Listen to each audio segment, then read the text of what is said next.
Proust biographers have a great time identifying the models for his characters amongst the people he knew. Who was the model for the Duchesse de Germont? Possibly one of his early loves, Madame de Chévigné, the woman whom he waited for in the street near her house. And the Baron de Chalut?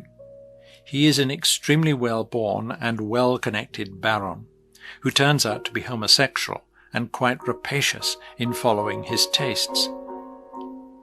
Reading descriptions of him in the novel, this cartoon of one of society's characters of the time seems about right. But Robert de Montesquieu, quite different in appearance, but otherwise homosexual, rapacious, cultured, and above all a close friend of Proust, was probably a major source for the Baron's character. De Montesquieu was a writer of modest talent, but connected to everyone, so in a multitude of ways he was a source for Proust's characters. Then there was Swann, a major figure in the early parts of the novel. Someone like Charles Haas is always brought out as the model for Swann. Il commence par la Nouvelle Revue Française, une maison d'édition d'avant-garde. Son directeur, l'écrivain André Gide, rejette le manuscrit et qualifie Proust de snob et de mondain amateur. Par la suite, Gide écrivit « Le refus de ce livre restera l'un des remords les plus cuisants de ma vie ». Les éditions Fasquelle s'enorgueillissent de publier des classiques.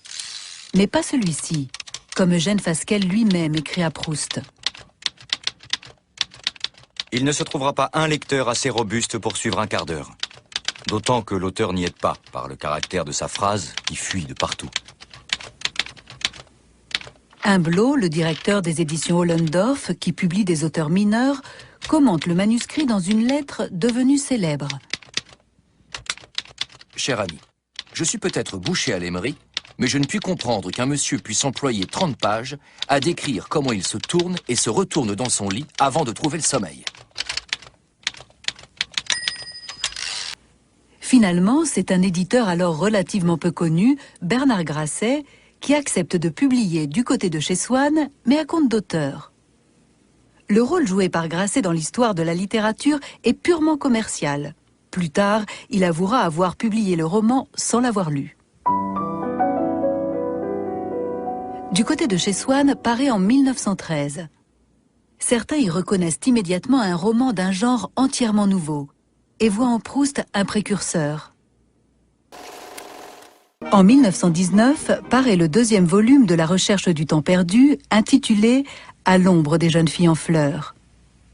Cette fois, le narrateur, adolescent, séjourne dans une station balnéaire du nom de Balbec, où il découvre le bonheur des premières amours. Seul, je restais simplement devant le grand hôtel, quand je vis s'avancer 5 ou 6 fillettes, aussi différentes par l'aspect et les façons, de toutes les personnes auxquelles on était accoutumé à Balbec, qu'aurait pu l'être, débarquée on ne sait d'où, une bande de mouettes qui exécute, à pas compter sur la plage, les retardataires rattrapant les autres en voltant, une promenade. En décembre 1919, À l'ombre des jeunes filles en fleurs obtient le prix Goncourt. Pratiquement tous les journaux français se font l'écho de la nouvelle. Journalistes et photographes se pressent pour interviewer l'auteur, âgé de 48 ans. Proust was well aware of this from an early age and had no illusions about his acceptability in society. He was personable, charming, witty, and extremely intelligent, and with certain people this turned out to be passport enough to outweigh any matters of birth or social level. He could afford all the right clothes, tipped servants extravagantly, knew when to send the appropriate gift or letter or telegram, and was always ready with some aphorism which set people laughing or smiling.